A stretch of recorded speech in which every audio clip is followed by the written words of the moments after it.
G'day, it's Jerry here in the Blue Mountains, Wentworth Falls. Hope you're having a great day.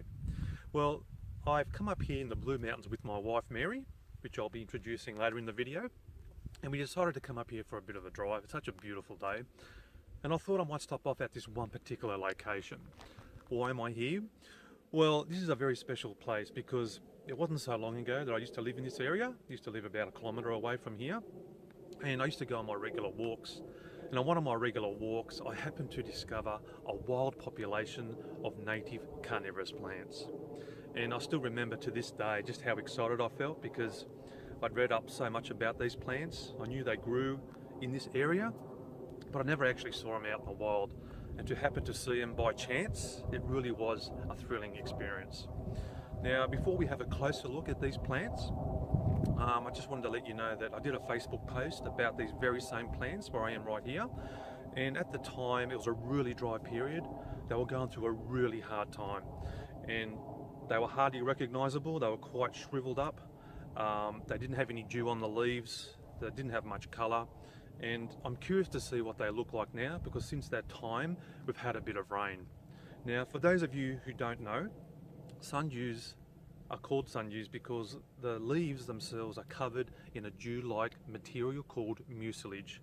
It's actually a type of glue, and when the sun shines on these leaves, it's got a nice glistening effect and it looks like morning dew, hence the word sundew.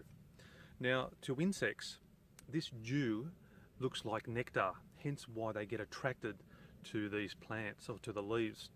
They either crawl on them in the case of ants, or insects fly on those leaves. And of course, once they land on those leaves, they find it hard to get off those leaves because that glue is keeping them fixed. And eventually they get overcome and the glue actually digests those insects, and that's how the plants capture prey. They really are an amazing plant. So let's have a closer look at these native sundews. Okay, so the plants are actually growing on the right hand side of this gravelly road. Now, just looking at the aspect over here, you can see how there's a wide open space, and look at that gorgeous view out there as well. And it seems to me that the east is over here because that's where the sun is right now, and as it travels throughout the day it sets towards the west over there, and that ensures the aspect that these plants get plenty of sun, which is what they need. And the more sun they get, the more brightly coloured the leaves are. Now also, there's also a channel in this road which ensures that whenever it rains, water collects around this area, which helps to keep the soil nice and damp, which is what the plants need as well. Alright, so let's have a closer look at actually what they look like. Okay, so I can see one right here. Can you see that red spot down there? That's a native sundew. Now, if we zoom in on it, you'll notice straight away just how red those leaves are. Look at that. They really are a deep red colour. Now, compared to the ones that we hear last time, they're a lot more colourful, a lot more redder in colour. And I think it's because, well, it must be because of the rain that's fallen and they've responded to that rain. Now, this plant here looks like an original plant, judging by its size. It's quite large, and it's surrounded by all these pebbles, gravel stones. And I think the key to its survival, the reason why it was able to ride out those dry conditions, was because of that gravel. That gravel sort of stops the water from evaporating from the soil. That helps to keep the soil nice and damp, which helps the plant survive during those dry conditions. Now, this plant here is only about 2 centimetres across, but because of its deep red leaves, it really does stand out. And it just goes to show they're not that hard to find, so long as you know what you're looking for. So here are some more sundews here. You can see there's a few smaller ones there, and they really do stand out amongst those dark, or those dry twigs. Amazing. So if I zoom in on this one here, it looks like there's a bit of dew going on these, or a bit of dew on those leaves, and it's the dew that attracts, digests and traps insects, and that's the key to how they catch their prey. Yeah, I can't see too much dew on these leaves, I think it's because it's in the middle of winter now. There's not too many ants. Actually, I haven't seen any ant here at all. There's no ant whatsoever, and I've been in here during the summer months and they're absolutely everywhere. And I think these sundews rely on those ants as food. But because there's not much ant activity, that's the reason why there's not much dew on them as well. Now these ones here, these are quite small. These are only about 1/2 centimetre and looks like they've come from seed. And as I said, they're the ultimate opportunist, these plants. When the conditions are good, they send up flowers. They're pale pink or white in colour, and they produce heaps of seeds. The seeds spread around the area, and the seeds basically just sort of sit there waiting for the good conditions to arrive whenever it rains, and as soon as it does, away they come up, they sprout. Here's another one here, quite a large plant, this one. Not much dew on there. Now, these plants here look like Drosera spatulata because the leaves themselves look like spoons or spatulas. And they have a widespread region where they grow. They grow from Japan to Australia to New Zealand, Borneo. So they love to travel. I suppose it's a bit like me.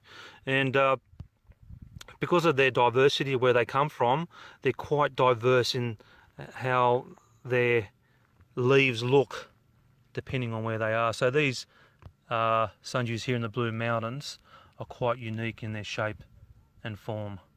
Here's another one here nestled amongst the gravel stones. Amazing stuff.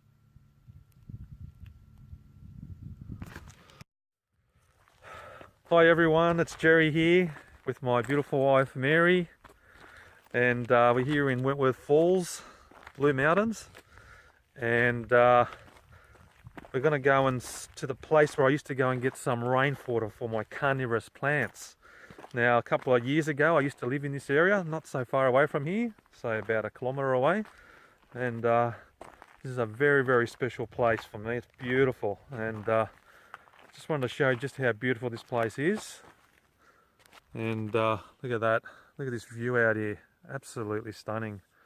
Not much of a breeze, but it's just absolutely beautiful, nice and sunny.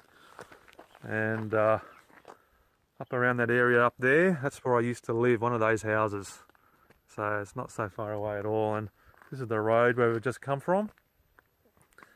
So yeah, shouldn't take too long to get to my little watering hole. And I'll show you what it looks like when we get there. Bye. Alright, so here we are, we're approaching now the watering hole where I used to go every now and again whenever my rainwater tank used to run out at home. And this is it here, this very place. And look at these unusual rock formations right next to it. Look at that, look at these folds, these creases, it looks like it's just bubbled up out of the ground. But yeah, look at that, covered in lichen, right there. And now, have a look at this gorgeous view. Look at that. That valley just seems to go on forever and ever. It's so quiet here. It's the solitude of the place. It's just unbelievable.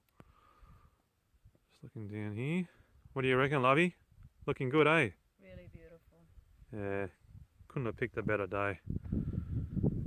And if I just zoom in there, see some extensive brown patches there amongst the bush in that valley there, and that's because we had a bushfire up here, say about 4 years ago.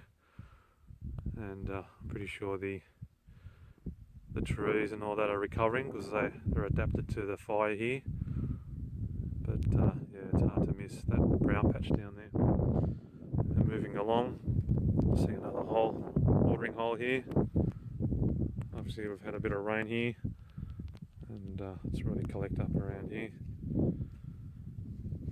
And just moving along, see some more water around here. Yep. And I'd say the rock the way it is because of water collecting on the surface here, and over millions of years it's just sort of made it nice and smooth. You can see these old pools which have evaporated. But yeah, just really, really unusual and unique rock formations. So thanks for joining us on our field trip to the Blue Mountains discovering native sundews. Hopefully you've learnt not only what they look like, but where to find them. So next time when you're up here in the Blue Mountains and you find yourself on a dirt or gravel road, just have a look on the side of that road because you may just find some native sundews. So from my wife and I in the Blue Mountains, happy growing.